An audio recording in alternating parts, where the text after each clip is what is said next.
नमस्कार विद्यार्थी मित्रांनो, मले बाजाराला जायचं नाही या पथनाट्यात पुन्हा एकदा तुमचे स्वागत।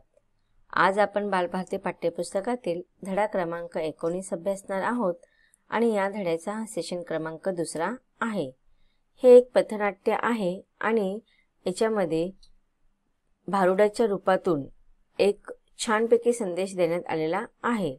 तर आपण प्रत्यक्ष पाठातून या पथनाट्यातून काय संदेश देण्यात आलेला आहे ते आपण समजून घेऊया। आठवड्याच्या बाजाराला गावातील स्त्रिया आणि पुरुष जायला निघाले आहेत। तेवढ्यात घराच्या दरवाजामध्ये एक स्त्री बसलेली त्यांना पाहायला मिळते। त्यावेळेस विविध पात्रे येऊन तिला विचारतात की तुम्हाला बाजारात यायचं नाही का? तेव्हा ती म्हणते नाही, मला बाजारात काही यायचं नाही। मग विविध पात्र आहेत त्याच्यामध्ये, पहिला, दुसरा आणि तिसरा। इथे ही माणसं आहेत आणि स्त्री आहे म्हणजे बाई। आणि जेव्हा इतर म्हणजे ते सगळे पहिला, दुसरा आणि तिसरा एकत्र येऊन बोलतात आणि हे अशा रीतीने पथनाट्य रस्त्यावरती हे नाटक केलं जातं। मग ह्या नाटकाच्या सुरुवातीला ती बाई म्हणते की मला काही बाजारात जायचं नाहीये। मग ती इतर व्यक्ती येऊन तिला विचारतात का नाही जायचंय? मग ती कारण सांगते की बाजारात जायचं म्हटल्यावरती बऱ्याच वस्तू आणाव्या लागतात आणि मग त्या वस्तू कशातून आणतो आपण? कॅरी बॅगमधून। आणि थैलीमधून आणल्यानंतर, प्लॅस्टिकच्या थैलीमधून आणल्यानंतर आपण ते सामान कशा ठेवतो? घरात डब्यात भरून वगैरे ठेवतो आणि नंतर त्या अशाच फेकून देतो। आणि मग ह्या कॅरी बॅगा काय करतात? उडत जातात, वाहत जातात आणि मग त्या गटारीमध्ये येऊन अडकतात। सगळे गटारी नाल्यात तुडूंब भरतात, तुंबतात आणि त्यामुळे सांडपाणी रस्त्यावरती येतं। मग आता ते ह्या सगळ्या कारणामुळे मला काही बाजारात जायचं नाही। बघा इथे आहे दिलेलं, मग ध्यानात येतं का नाही म्हणून म्हणते मला बाजाराला जायचं नाही, मला बाजाराला जायचं नाही। इतर काग बाई, काग बाई, काग बाई। बाई मग ती जरा रडण्याच्या आवाजामध्ये म्हणते, आव माझी हरणी, दुधाची म्हैस। बघा आता तिच्याकडे एक म्हैस आहे आणि तिचं नाव काय आहे? हरणी। आणि ती अशी दुभती म्हैस आहे म्हणजे दूध देणारी म्हैस आहे। आणि तिसरा तिला विचारतो, आता तिले काय झालं? बाई म्हणते, अव माझी हरणी मला सोडून गेली। दुसरा, कुठं? जंगलात की अरण्यात?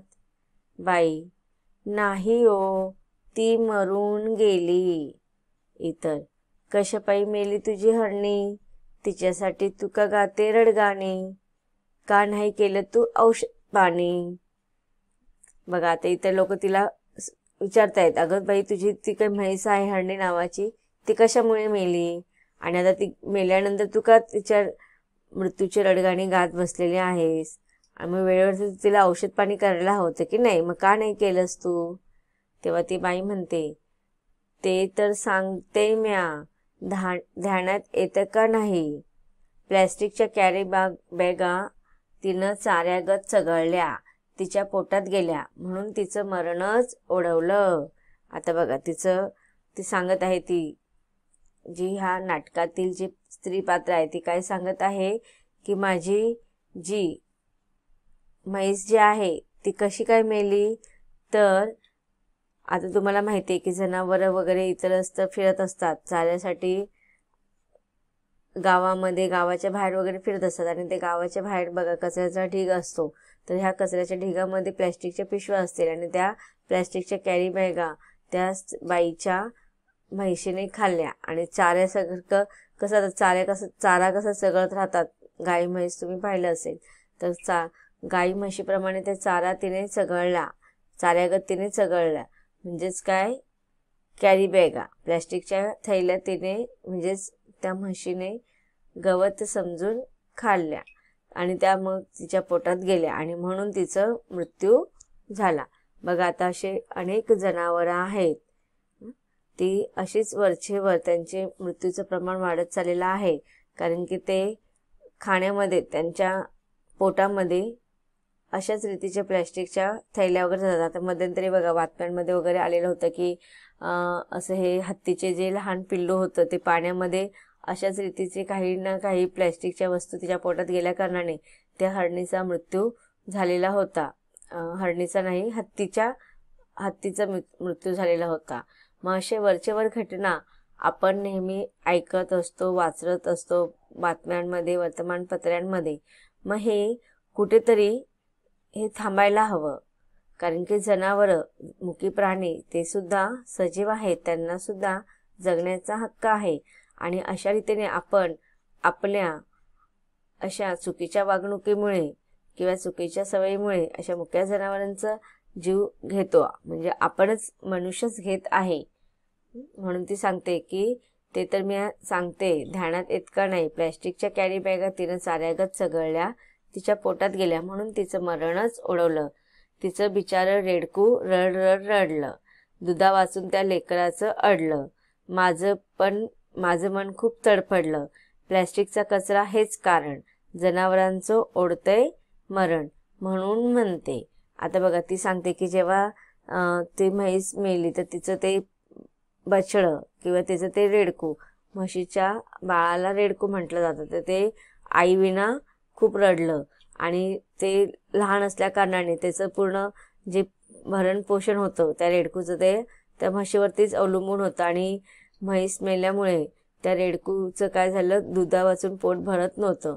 आणि त्या रेडकूला पाहून, तिची ते तडफड पाहून माझं सुद्धा मन काळीज खूप हेलावलं. आणि अशा रीतीने त्या म्हशीचं जे मृत्यूचं कारण आहे ते हे प्लॅस्टिकचा कचरा आहे.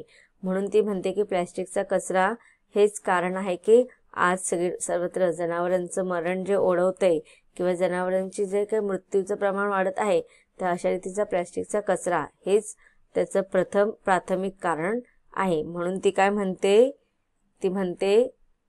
काय म्हणते, इतर सगळे लोक तिला विचारतात काय म्हणते, बाई मला बाजाराला जायचं नाही, मला बाजाराला जायचं नाही. आता पहिला परत म्हणतो, सरकारने काढलाय आदेश, प्लॅस्टिक नका वापरू हे त्यातलं विशेष, सजीवांना वाचवूया हा दिलाय संदेश, पेपरातली बातमी वाचली की नाही, आता काय तुम्ही अंगठ्या बहादर नाही.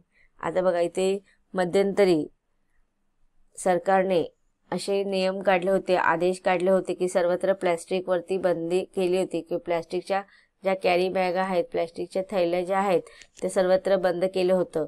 मग हे ते बंद करण्यापाठीमागीचं हाच पर्यावरणाचा ऱ्हास आहे. आणि मुख्य जनावरांना जे काही त्यांच्या खाण्यामध्ये अशा प्लॅस्टिकच्या वस्तू येत आहेत त्याच्यामुळे त्यांचं अनेक जनावरांचे मृत्युमुखी पडत आहेत. म्हणून अशा सजीवांना वाचवण्याचा संदेश या सरकारने अशा आदेश किंवा अशा नियम करून केलेला होता. आता तुम्ही मध्यंतरी पाहिलं असेल की मार्केटमध्ये सुद्धा जेव्हा तुम्ही जात असाल तर तुम्हाला प्लॅस्टिकच्या पिशव्या वगैरे बऱ्याच ठिकाणी दिल्या जात नाही आणि ते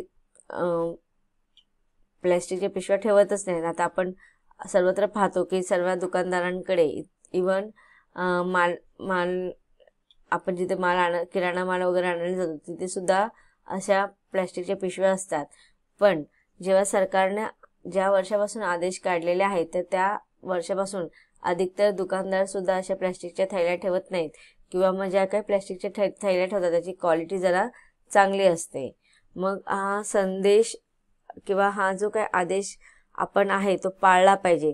आता त्याच्यासाठी काय हे लोक पाळत नाहीत, म्हणून नियमांचं पालन करत नाहीत, म्हणून त्याच्यावरती बघा बंदीसुद्धा आणताना ते जे काही अशा रीतीने जे नियमांचं पालन करणार नाही त्यांच्याकडनं दंडसुद्धा आकारण्याचा अधिकार सरकारला आहे.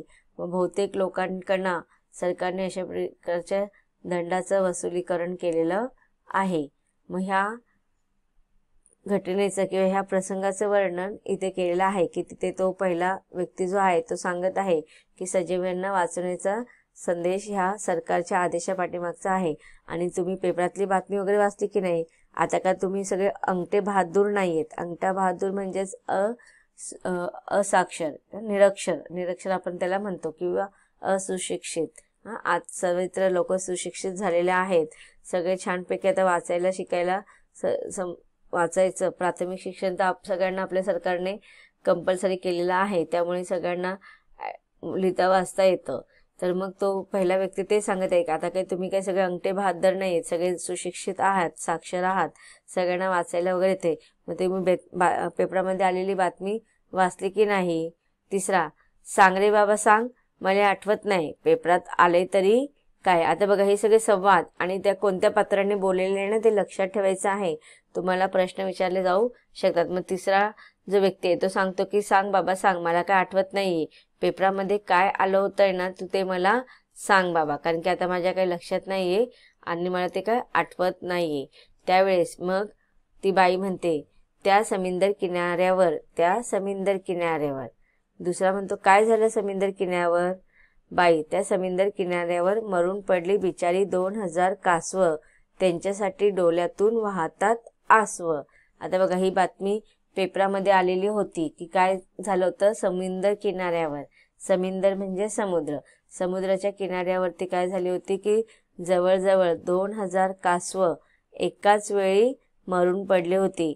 आणि हा अशा रीतीने जे काही 2000 कासवं एका वेळी मरून पडली होती, ही बातमी जेव्हा सर्वत्र पसरली होती तेव्हा त्यांची ती दयनीय अवस्था, दुर्दशा पाहून सगळ्यांच्या डोळ्यातून आसव, आसव म्हणजेच काय अश्रू किंवा डोळ्यातील पाणी, तिथे डोळ्यातून पाणी सगळ्या लोकांना वाईट वाटलं आणि त्यांच्या डोळ्यातून पाणी वाहत होतं त्या बिचाऱ्या कासवांसाठी.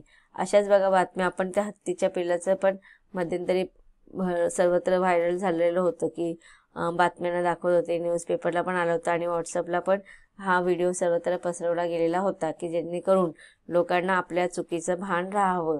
तर समुद्रामध्ये बघा जे अनेक प्राणी असतात, मग ह्या प्राणी काय समुद्रामध्ये आपण काय करत असतो, हा सगळा जो कचरा असतो तो पाण्याच्या माध्यमातून वाहत वाहत कुठे जातो, समुद्रामध्ये जातो. आणि समुद्रामध्ये आता पण आपण पाहतो की समुद्राची किती दुर्दशा झालेली आहे की तिकडे सगळं सांडपाण्याचे वाहत आलेले कचरा, प्लॅस्टिकचे बाटल्या असतात, प्लॅस्टिकच्या पिशव्या असतात, इतर प्लॅस्टिकचे नको असलेल्या सगळ्या वस्तू असतात आणि त्या समुद्रामध्ये समुद्राच्या किनाऱ्यावरती साचलेले असतात. तर अशामुळे काय जातं ते समुद्राचं पाणी सुद्धा दूषित होतं. आणि हे जे कासवांसारखे जे काही प्राणी आहेत ते दूषित पाण्यामुळे किंवा मग ह्या प्लॅस्टिकच्या वस्तू त्यांच्या तोंडात गेल्यामुळे काय होतं, त्यांच्या पोटात गेल्यामुळे अशा रीतीने त्यांचा मृत्यू होत असतो. आता तिसरा सांगत आहे अर अर अर फार वाईट घडलं, प्लॅस्टिकच्या विळख्यातून जलचर सुधीक नाही वाचलं.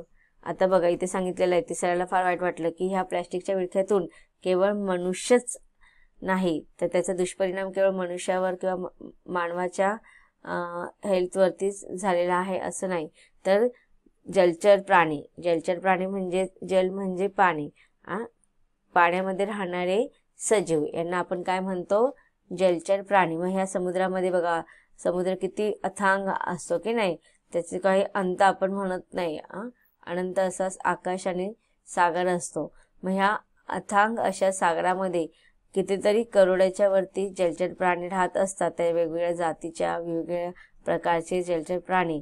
मग त्याच्यामध्ये मासे येऊ शकतात किंवा अन्य असे खेकडे किंवा कासवांसारखे प्राणी किंवा अजून काही जे काही सजीव आहेत ते सगळे जलचर पाण्यामध्ये राहणारे जलचर सजीव जे आहेत तर ते त्यांच्यावरती हे संकट ओढवलेलं आहे ह्या प्लॅस्टिकच्या विळख्यातून.